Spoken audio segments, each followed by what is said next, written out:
Welcome back to my YouTube channel. എന്തൊക്കെയുണ്ട് വിശേഷം? എല്ലാവരും സുഖമായിരിക്കുന്നോ? അങ്ങനെ ഇതാ എൻഗേജ്മെൻ്റ് ഒക്കെ കഴിഞ്ഞു, ഏട്ടൻ പോവാണേ.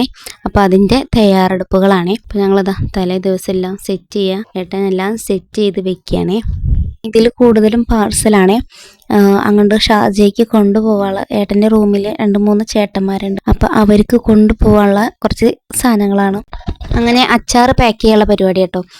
ഏട്ടന് ഏറ്റവും ഇഷ്ടമുള്ള അച്ചാർ നാരങ്ങ അച്ചാർ. അപ്പോൾ അത് കുറച്ചുണ്ടാക്കി. പിന്നെ ബീഫ് വരട്ടിയതും നല്ല വെള്ളത്തിൻ്റെ അംശമില്ലാതെ നല്ല ഡ്രൈ ആക്കി എടുത്ത ബീഫ് അതും ആക്കി. പിന്നെ ബീഫിൻ്റെ റെസിപ്പി വേണമെങ്കിൽ കമൻറ്റ് ബോക്സിൽ അറിയിച്ചോളൂ, ഞാൻ പറഞ്ഞു തരാം. അച്ഛനിതാ എല്ലാം പെട്ടിയിൽ വെക്കുകയാണ്. ചെറിയ പെട്ടിയും കുറേ സാധനങ്ങളുണ്ട്. അപ്പോൾ അതിനനുസരിച്ച് ഈ സാധനങ്ങളൊക്കെ ഈ പെട്ടിയുടെ ഉള്ളിൽ കൊള്ളണം. അപ്പോൾ അതിനനുസരിച്ചിട്ടാണ് എല്ലാ സാധനങ്ങളും വെക്കുന്നത്. പിന്നെ ബേക്കറി ഐറ്റംസ്, ഇത് ബേക്കറി നാത്തൂൻ്റെ വീട്ടിൽ നിന്ന് കൊണ്ടുവന്നതാട്ടോ. അപ്പോൾ അതും വെച്ചു. പിന്നെ പപ്പടം നമ്മൾ ഈ നാട്ടിലത്തെ പപ്പടത്തിൻ്റെ ഒരു ടേസ്റ്റ് അവിടെ കിട്ടില്ല എന്ന് പറഞ്ഞു. അപ്പോൾ കുറച്ച് പപ്പടം കൊണ്ടുപോയി. പിന്നെ നാളികേരത്തിന് അവിടെ നല്ല വിലയാണ് തോന്നുന്നു കേട്ടോ. നാളികേരം ഒരു 4-5 വെച്ചു. പിന്നെ അതെല്ലാം കഴിഞ്ഞു. അങ്ങനെ പെട്ടി ക്ലോസ് ചെയ്തു. ഇനി ബാക്കിയുള്ള കാര്യങ്ങൾ അച്ഛനും ഏട്ടനും കൂടി ചെയ്യണേ.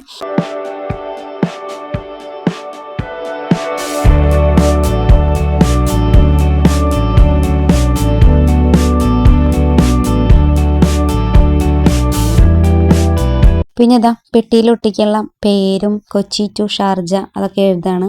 നമ്മളെ കലാകാരൻ വിജയേട്ടൻ എന്ന് വെച്ചാൽ ചേച്ചിയുടെ ഭർത്താവ് നല്ല അത്യാവശ്യം കലാകാരനാണ്. അങ്ങനെ അതൊക്കെ കഴിഞ്ഞു. നേരെ വെളുത്തു, ഞങ്ങൾ റെഡിയായി. ഏട്ടൻ റെഡിയായി, ഷൂ ഇടുകയാണ്. ഞങ്ങൾ ആദ്യം വിചാരിച്ച് അമ്മ ഇല്ല എന്നാണ് പറഞ്ഞത്, ഞാനും ഇല്ല. കാരണം വേദുട്ടൻ വന്നാൽ വേദുട്ടൻ എന്തായാലും ഛർദിച്ച് കൊളാവും. അതുകൊണ്ട് വേദുട്ടനും വരണ്ട, ഞങ്ങളും പോണില്ല എന്ന് വിചാരിച്ചതായിരുന്നു. എല്ലാവരും കൂടി പോവാന്ന് പിന്നീട് തീരുമാനിച്ചു. അങ്ങനെ ഞങ്ങൾ ഇറങ്ങുക, എല്ലാവരും ഇറങ്ങി. പിന്നെ ഏട്ടൻ അടുത്ത് അയൽവാസി ഞങ്ങൾ വല്യമ്മയോട് യാത്ര പറയാൻ ഏട്ടൻ അങ്ങോട്ട് പോവാണ് കേട്ടോ.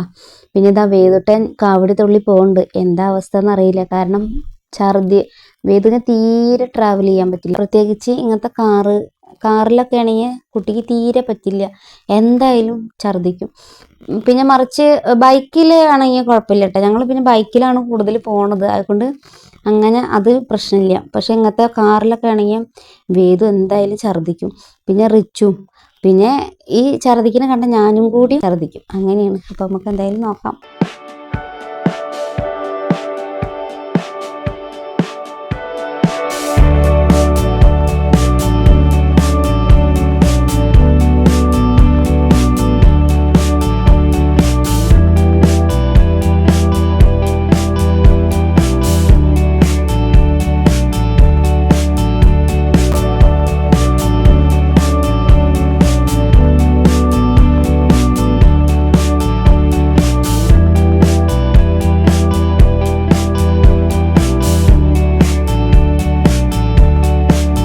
അങ്ങനെ ഞങ്ങൾ എയർപോർട്ടിലെത്തി. പെട്ടിയൊക്കെ എടുത്ത് വെക്കുകയാണ് വണ്ടിയിൽ നിന്ന്. പെട്ടിയും പിന്നെ ഒരു ഹാൻഡ് ബാഗും കയ്യിൽ വെക്കാനുള്ള ഒരു ബാഗും ഉണ്ട് കേട്ടോ.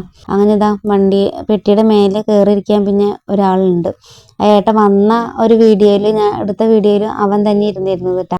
അങ്ങനെ യാത്ര പറയാണ് എല്ലാവരോടും ഓരോരുത്തരോടായിട്ട് യാത്ര പറയുന്നുണ്ട്. പക്ഷെ എല്ലാവരും നല്ല കരച്ചിലാണ്. കൂടുതൽ വീഡിയോ ഒന്നും ഞാൻ എടുത്തില്ല.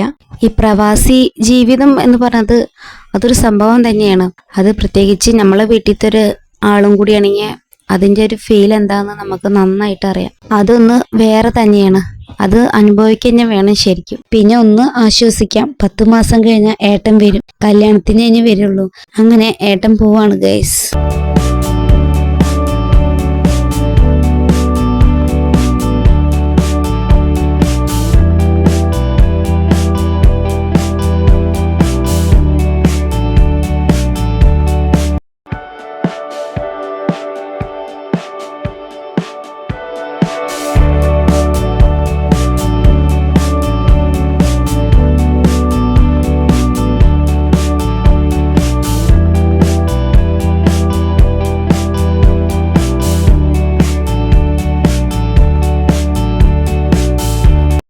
ഏട്ടൻ പോയതിന് ശേഷം ഞങ്ങൾ കുറച്ചു നേരം അവിടെ ഇരുന്നു.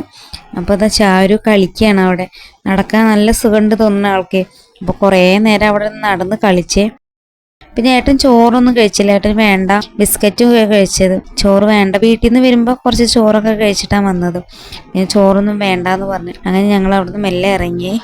ഏട്ടൻ പോയതിൻ്റെ വിഷമത്തിലാണ് എല്ലാവരും. അങ്ങനെ ഇതാ പോവാനുള്ള പരിപാടിയാണ്. ഞങ്ങൾ ഫ്ലൈറ്റ് കാണുന്നു ഒട്ടും പ്രതീക്ഷിച്ചില്ല കേട്ടോ. അപ്പോഴാണ് ഒരെണ്ണമെങ്കിൽ ഒന്ന് കാണാൻ പറ്റിയല്ലോ. ഏട്ടൻ്റെ ഫ്ലൈറ്റിൻ്റെ സമയം 5:45. അപ്പോൾ അതുവരെ അവിടെ അതിൻ്റെ ഉള്ളിൽ ഇരിക്കണം. എത്ര മണിക്കൂറോളം അതിൻ്റെ ഉള്ളിൽ ഇരിക്കണം അല്ലേ. ഇനിയും സമയം ഇപ്പോൾ 2:45 5:45 വരെ അവിടെ ഇരിക്കണം. അങ്ങനെ ഞങ്ങളതാ ഫുഡ് കഴിക്കാൻ വന്നേ. രവണ ഭവനിൽ നിന്നാണ് ഫുഡ് കഴിക്കണത്. എനിക്ക് നല്ല ഇഷ്ടമാണ് കേട്ടോ. പ്യുവർ വെജായിരിക്കും. ആ പപ്പടം തന്നെ മതി. ആ പപ്പടം എന്തോ വലിയ വലിയ പപ്പടം അല്ലേ. എനിക്ക് നല്ല ഇഷ്ടം. പക്ഷെ വേദുട്ടൻ ഇതൊന്നും കഴിച്ചില്ല. ആ സീഡ്സൊക്കെ കാണുമ്പോൾ കഴിക്കാൻ തോന്നൂലേ. അങ്ങനെ അത്യാവശ്യം വയറ് നിറഞ്ഞിരിക്കുകയാണ് ഗൈസ്. അങ്ങനെതാ ഞങ്ങൾ അവിടെ നിന്ന് ഇറങ്ങി ഫുഡൊക്കെ കഴിച്ച് ഇനിതാ പോവാൻ നോക്കുകയാണ്. അങ്കമാലി ആ ഭാഗത്ത് നിന്നിട്ട് ഞങ്ങൾ ഫുഡ് കഴിച്ച്.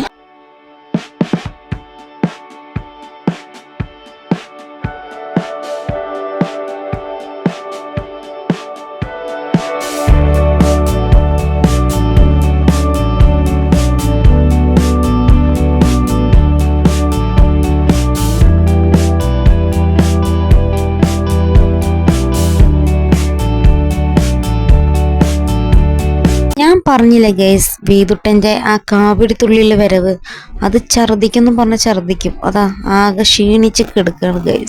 വീട്ടിലെത്തിയിട്ട് വേണം വേദുട്ടന് വല്ല ഭക്ഷണം കൊടുക്കാൻ. അപ്പോൾ വീഡിയോ ഇഷ്ടപ്പെട്ട സബ്സ്ക്രൈബ് ചെയ്യാൻ, ഷെയർ ചെയ്യാൻ, ലൈക്ക് ചെയ്യാൻ മറക്കരുത്. അടുത്ത വീഡിയോയുമായി വീണ്ടും വരാം. അതുവരേക്കും ടാറ്റ ബൈ, സീ യു.